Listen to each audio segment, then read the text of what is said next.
This is a video response to TkyoSam's What Do You Eat in Japan? And since I am a foreigner living in Japan and I'm also married to a Japanese national, I figured it would be interesting to do a video on what we eat because it's a mixed marriage, so our diet is also pretty varied. Well, I try to vary it. I try. Since we do try to save money, we don't eat at restaurants all that often, so I do make most of our dinners at home. Well, when I'm busy and he has a day off, then I make him make the meal, which it's good to be married to a chef, you know. Anyway, so this will be kind of like a tour of my kitchen rather than just what I eat. So here's my kitchen. This is the table, and that's the rice cooker, and you see vitamins and wet tissues, all that kind of essential stuff, and hot pot. There's oven range, which is microwave, and toaster oven, all in one. And so here's the food storage, condiments, all that good stuff. So what's in the food storage? Breakfast. So here's some breakfast items. We got some cereal. That's pretty American, I guess. Cereal, bananas, and we also have some lovely little snacks and cookies, dried fruit, that kind of stuff. Most of that we get as gifts, you know. And actually, my husband's younger sister works at a bakery shop. So she makes cakes and breads, and when they don't sell, we get some of the leftovers. So we're pretty good on breakfast. Next we have instant soups, furikake, dried foods like this daikon and hijiki, which is a type of seaweed. Seaweed is very big here. And we have flour, baking powder, cornstarch, dry okara, which is, I think, soybean flour. Am I right? And of course, instant noodles, pasta, cheap stuff. Cheap stuff that you make when you don't feel like cooking.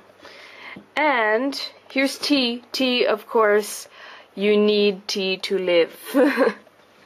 You need tea to live in Japan, seriously. Morning we drink green tea, afternoon we drink cold barley tea. It's just essential to have tea in Japan. And here's the Japanese food section. We have some pickled plums here, we have more seaweed, and we have this lovely sashimi konnyaku, which we're going to eat tonight. And here is kind of the canned food section.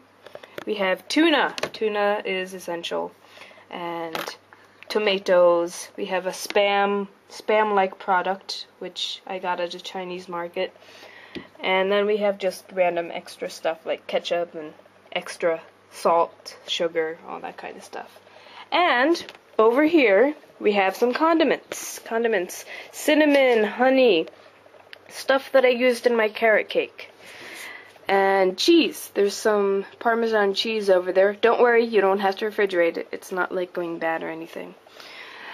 And some instant green curry in a bag. Foil pouch, boil in the bag. It's actually pretty good, and not too expensive. Green curry. This is essential. Curry powder, curry mix, and cream sauce mix. Cream stew, gratin, just pretty much when you don't have much time and you have a lot of kind of vegetables and stuff that you can just throw in a pot. It's an easy meal. And we have vinegar and oyster sauce, sesame seed oil, olive oil, all that stuff, sake, mirin, salt, sugar, brown sugar, which I love. This is also very important. Soups. This is the essential, bonito and kombu, seaweed broth, powdered broth. This is salt. This is also essential for me. It's Italian seasoning salt. It has garlic and herbs and all sorts of stuff. Even though I do grow my own herbs now. I grow basil and parsley. And consomme, and some Chinese chicken soup broth and chuka aji, which I'm not sure what's actually in it. So, let's walk. This is my stove, 2 burners, but it's enough. And my sink. So here is the fridge and the dishwasher, which is also a very big help. So here's kind of the drink storage besides the fridge, because pretty much when it's cheap, you buy a lot. That's the way to save money. So we have beer and vitamin drinks. That's what these little things are. Vitamin drinks. Pretty much like Red Bull or whatever energy drink you have. Sports drinks and Coca-Cola. Diet Coca-Cola. So let's open the fridge. Let's raid my fridge. Okay, we have 1 egg left. That's just because I didn't buy eggs. This is leftover from last night. I made hamburgers. So we have all the essentials here. We have grated ginger, garlic, wasabi, yuzu kosho, which is, I don't know how to explain that. Tobanjan, which is chili, pepper, and bean paste used in Chinese food. Sukiyaki no tare, salad dressing, shoyu, of course, shoyu. Pepsi, sports drink, what I said, the barley tea that you can't live without, especially in summer. We have karupisu and ketchup, mayonnaise. Let's see, we have lots of random vegetables that, I don't know. Potato salad from last night. Kimchi, we have kimchi. And some random seaweed stuff, miso, tom yum goong mixed back there. Tom yum goong is awesome. Tofu, bread. There's a cake. There's a random cake in there. And lots of jam. And of course peanut butter. I can't live without peanut butter. So pretty much, people often ask me if I feel homesick or there's like certain foods from America that I miss when I'm here. And pretty much I would say no, because since I make pretty much all of our dinners, that if I want to eat something, that I can eat it pretty much. Even Mexican food, there's a high-class kind of fancy supermarket near where I live that does sell some taco seasoning. They sell beans, kidney beans in chili sauce. So I can make chili, I can make tacos to satisfy my cravings if I have one. So pretty much I make do with what I can get, and I'm pretty satisfied. I mean, if I want to eat mashed potatoes, I can go and just get some potatoes and mash them. I mean, it's not that hard. And it's not expensive either if you make it yourself, and you just have to be creative. That's the thing. I mean, I'm not sure about the meat sauce that they sell in the supermarket here, but it doesn't matter because I make my own meat sauce. I get the ground beef, and I get a can of tomatoes and garlic and the herb salt, and I grow my own herbs, so I got fresh basil and stuff to put in there, and I make a pretty good meat sauce if I say so myself. And of course, Japanese food. I love Japanese food. I love any food pretty much. There's not really many foods that I don't like. Even when I first came to Japan, there were some foods that I just could not eat, like natto and also goya, which is bitter melon. Natto is fermented soybeans. It's kind of a famous, gross food from Japan. When I first had it, I did not like it. I could not eat it. But I just tried. I kept trying.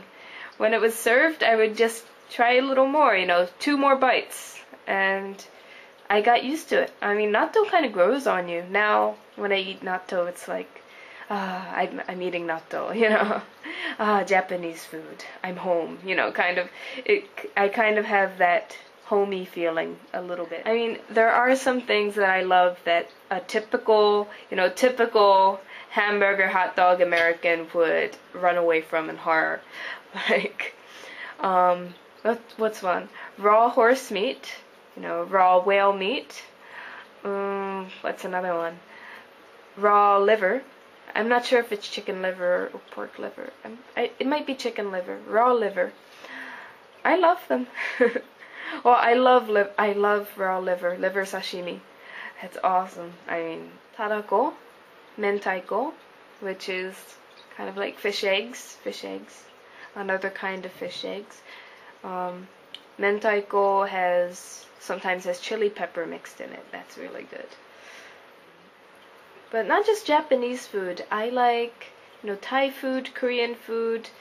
Pretty much, I like any food, so it's not really hard to please me. I would say, when I'm asked what my favorite Japanese food is, probably it's sushi.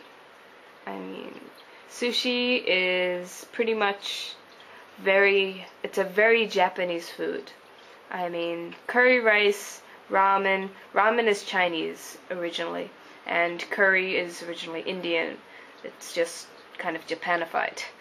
But sushi is something that is, Japanese, inside and outside.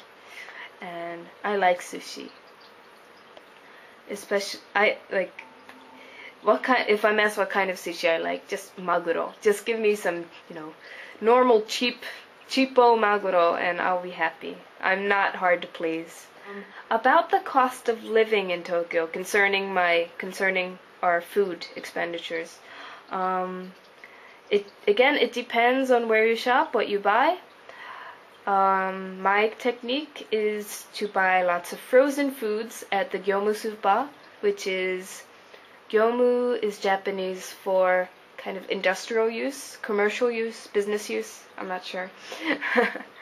But it's, it's straight from factory. It's factory direct. So the packaging is, just normal, cheapo packaging. It's not fancy with like pictures and designs. And it's usually in bulk too, which, for Japanese, bulk would be like, oh my god, double portion, But it's in bulk, kind of. And also another technique is, when it's cheap, buy a lot. When it's expensive, don't buy it. Pretty much just go with what you can get. There's another supermarket near where I live that sells vegetables, and I'm not sure about the overall freshness of the vegetables. I mean, they're fresh enough, they're good, they're yummy, but they do things like, they sell 3 heads of lettuce for $1, which leads me to believe that it's not the freshest lettuce on the block. But whatever, if you're in the mood for a lot of lettuce, then $1, But yeah, I go by that too. Like if there's a bag of eggplants and there's like 10 eggplants inside and it's like $1.30, then guess what? We're having eggplant for 3 days. So pretty much just go with what you have and eat what you want. Japan also has some healthy foods, such as, vegetable juice that doesn't have any sugar or any salt in it, fruits and vegetable juice. And there's a lot of things available, such as plain yogurt, a lot of things without sugar or without added salt. Of course, there are lots of things with lots of sugar and lots of salt, especially anything instant, anything cheap, anything that's a snack.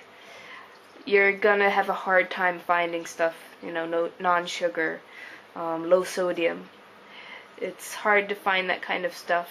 So basically, if you want to cut down your sugar, just don't eat junk food. They only give you one option pretty much. And again, also, white rice and white bread is pretty much the norm here in Japan. I, for one, like brown rice, and I like brown bread. That's like the one thing I am unsatisfied with.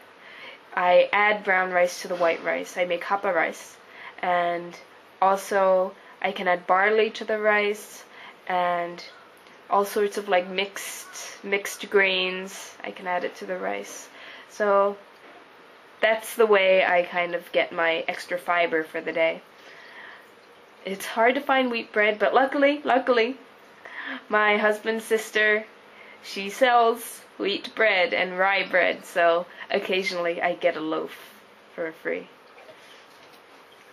But Japan has a lot of healthy food. You just gotta, be careful. Just like in America, if you eat McDonald's every day, you're gonna get fat. In Japan, if you eat ramen noodles, beef bowls, tonkatsu, all that kind of stuff every day, you're gonna get fat. It's not the Japanese diet that's wrong, it's you, pretty much. So you just gotta be careful. I mean, one thing is the portions in Japan are usually smaller. So if you're making it by yourself, then, you're gonna have to watch your own portions. But usually portions in restaurants are smaller sized, normal sized. In American restaurants, portions are usually at least twice the amount that you should be eating. When I come to Japan, there are times when I've come to Japan and I've gained like 10 pounds in a month because I just eat everything that's not nailed down. I'm just so happy to be here. I eat the okonomiyaki, I go to yakiniku, I do everything and I eat everything. And right now, since I'm having a normal life and I'm not sightseeing, I'm not doing any of that stuff, and I'm just eating to survive, I'm trying to keep myself healthy through my diet, I've lost about 5 pounds since I got here. Also, when you're living day-to-day life, living and working, the thing about Japan is train stations. A lot of them still don't quite have escalators and elevators as much as they would in, say, America. So I find myself doing the Rocky routine at least 2 or 3 times a day. Well, I think I've rambled on enough, so I'm just gonna leave it open for more video responses. And, nice seeing you again, kind of in the virtual world here, but nice seeing you again. And I hope everyone is having a good time here in Japan. Keep it real. See you.